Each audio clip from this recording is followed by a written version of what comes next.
This is extraordinary encounter number 77, and it features a friendship that I developed with one of the new immigrants with whom I studied Hebrew there in the absorption center in Mevaseret, Sion. This is being recorded on May the 15th, 2023. Now, this brother, his name was Arthur, this guy, he and his family had immigrated from the United States to Israel, and was, as a part of that process, was learning Hebrew, provided for them, and a place to stay as well. And it was just literally down the street from where we lived. So not too long after we moved into the area, I learned about the program of learning Hebrew, and went in and had an interview with the director and this teacher who was one of the premier Hebrew language instructors in the state of Israel. And they accepted me. It's kind of humorous, actually, the way we started. I remembered some of the modern Hebrew from a class that Connie and I had taken when we lived in a kibbutz all those years ago in the northern part of Israel. And so they asked me, "What do you remember?" So I said, "Evo hamishkafayim sheli." Oh, mitach hamita, which is where are my glasses? Oh, there they are, under the bed. Because we had these kind of army barracks beds, and I would go to bed at night and I'd put my glasses under the bed.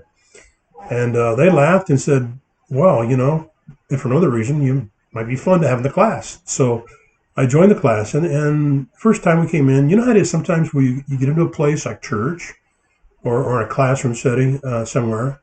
It starts early on. I can remember in grade school, of course, those seats were assigned, but when they're not assigned, you still tend to sit in the same place. And so I sat next to this guy, and his name is Arthur, and he's an immigrant from the United States. He and his family had come, and they'd become observant as adults, and they were learning Hebrew and getting accustomed to the land, and they were provided housing and so forth for the first 6 months to kind of get them going. So it was the first year at any event. I sat next to him, and then the next class was 5 days a week. I sat next to him, and within a few days, we discovered that we were kind of liked each other, and got together at the Mountain of God Mall for lunch and a cup of coffee.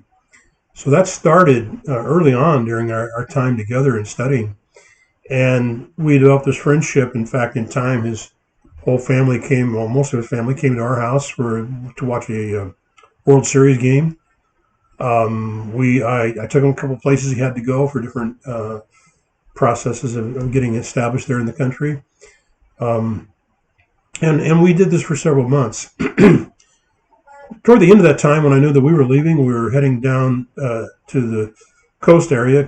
Chris had been in a British school in Jerusalem, and now we were moving down north of Tel Aviv for her to be enrolled in an American international school for the last 2 years of middle school.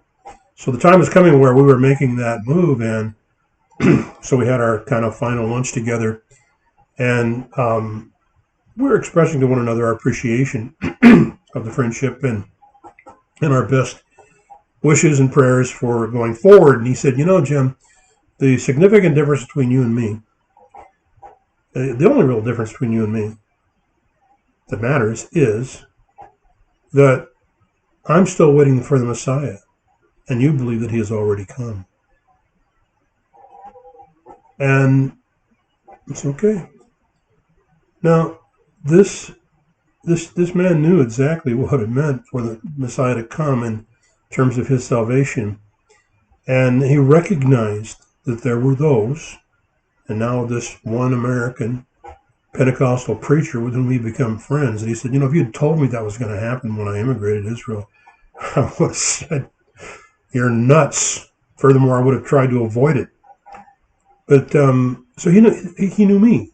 And of course, I became a kind of representative of all Christians, to him. And so he knows I wasn't alone in this acceptance of Jesus as the Messiah.